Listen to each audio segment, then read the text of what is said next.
everyone. Welcome to the Financial Architecture Lab.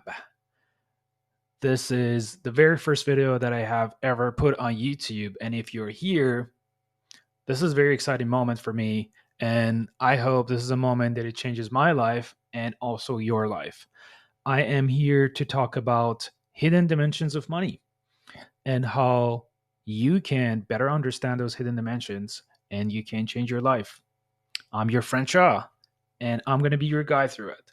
Um, a little bit of background about me and why the name is Financial Architecture Lab. I have practiced architecture for 15 years, and really practicing architecture helped me to better think deeper, think about hidden aspects of every element that I'm using in architecture, and really it forced me and helped me to better understand different aspects of every other element. And since I've been always very passionate about finances and how money shapes our life, that really changed the way I think about life. So this is not a place to engineer your finances. This is a place to design it.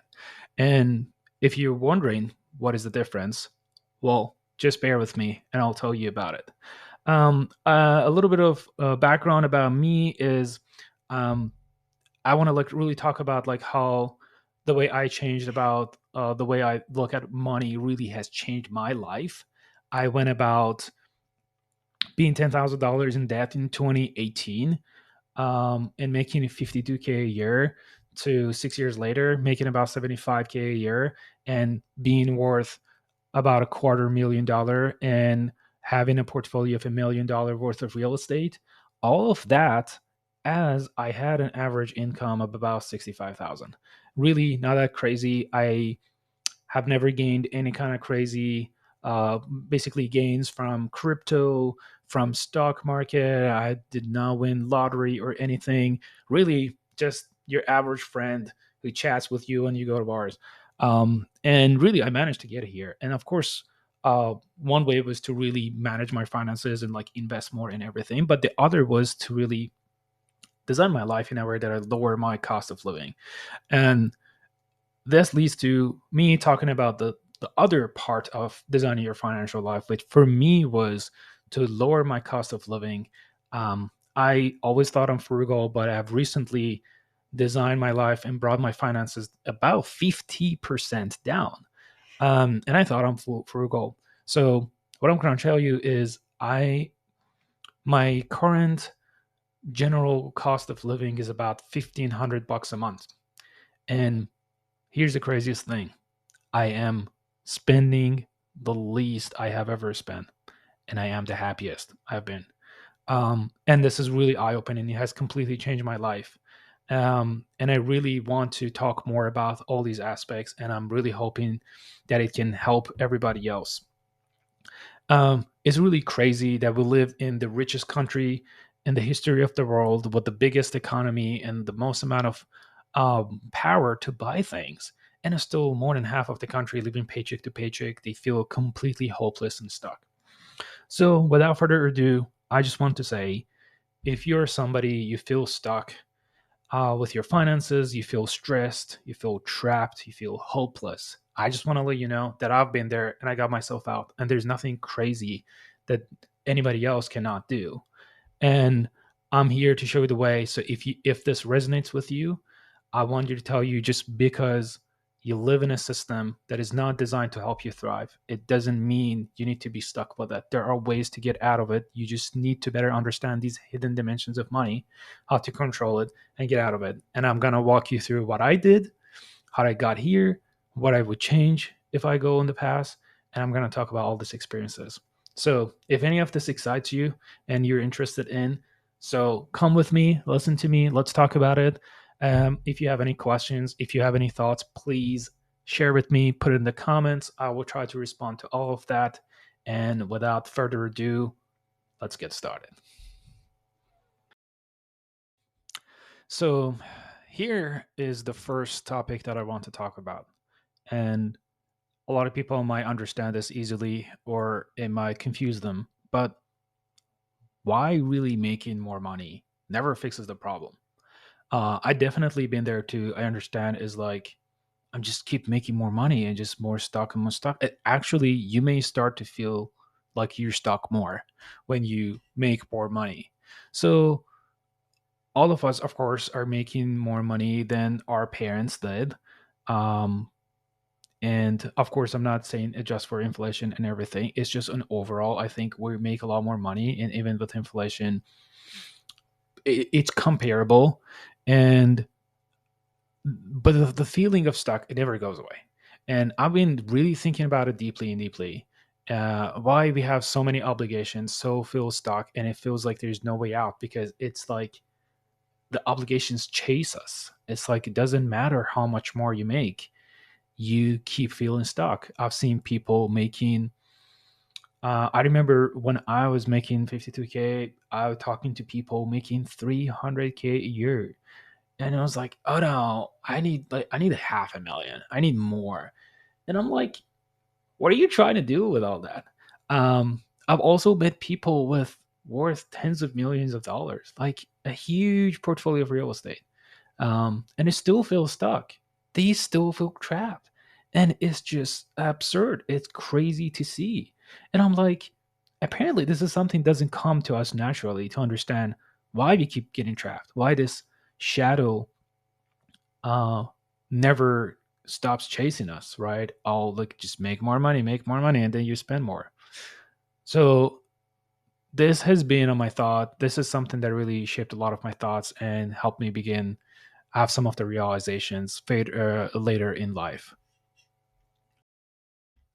And after a while, I begin to realize what's actually happening. And unfortunately, what's happening to me too, and it happens to everybody. I think if most people, probably if not all, um, and it's we have an crazy appetite for more that um, it never ends. We always more, and I don't know what is about wanting more as soon as you can afford more that really creates that. I think there is a lot that media, social media, mass media, it really teaches us. Like if you look at commercials, they always show somebody in an expensive car and they're having have a happy life, and you really think unconsciously that, oh yeah, if I have that car, if I have that Lexus or BMW, I'll be happy. And it's just an endless pursuit. I think there are deeper reasons why we're always like that, but unfortunately, we live in a time and we live in a culture that has an unending appetite for more. Uh, and people never begin to take a moment to think, does this thing makes me more happy? Does this thing brings me more joy? And what happens is, especially as you make more money, you start to have more positions. You have more real estate, more cars, and you have more to worry about. Then you have more bills and you have more subscriptions. And people who have more money actually feel more trapped. Their nervous system is a freaking highway for stress hormones just shooting up to their brain all the time because they always have to worry about something else, and it just never ends.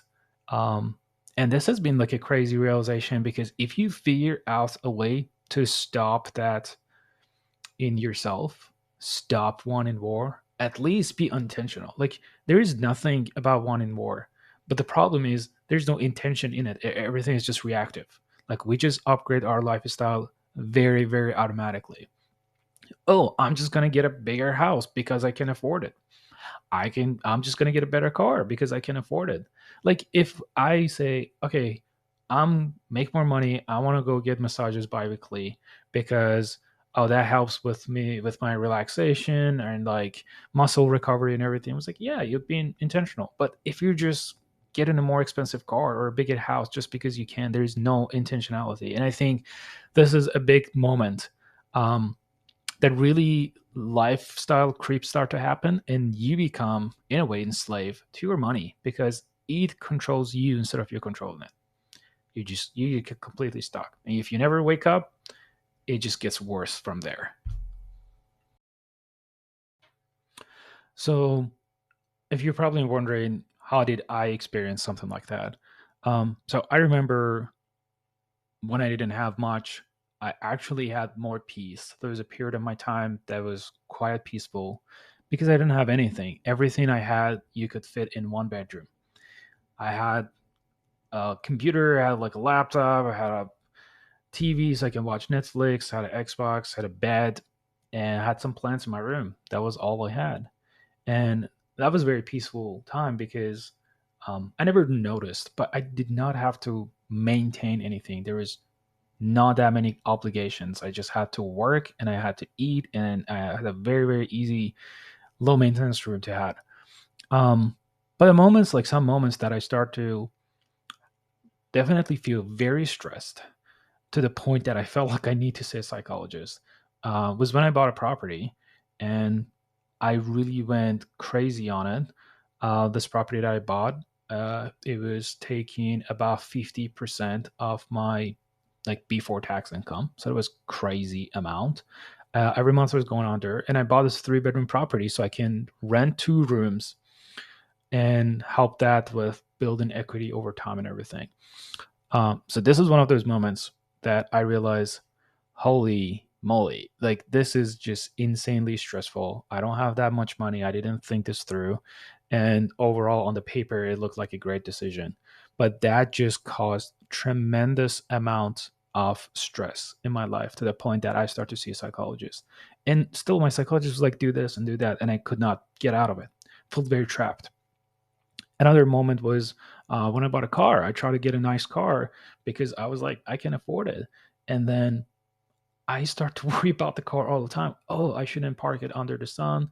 Oh, I should be here. Oh, park here that is safe. Oh, be careful with this. Like I start to worry about the car, and it always reminds me of what Mark Manson says in his book. It says things you own end up owning you. Like I had to worry about my car instead of having my car providing services to me, or instead of my house providing shelter for me so I feel comfortable and in peace. Like I was worrying about that. And I really began to realize there's something wrong here.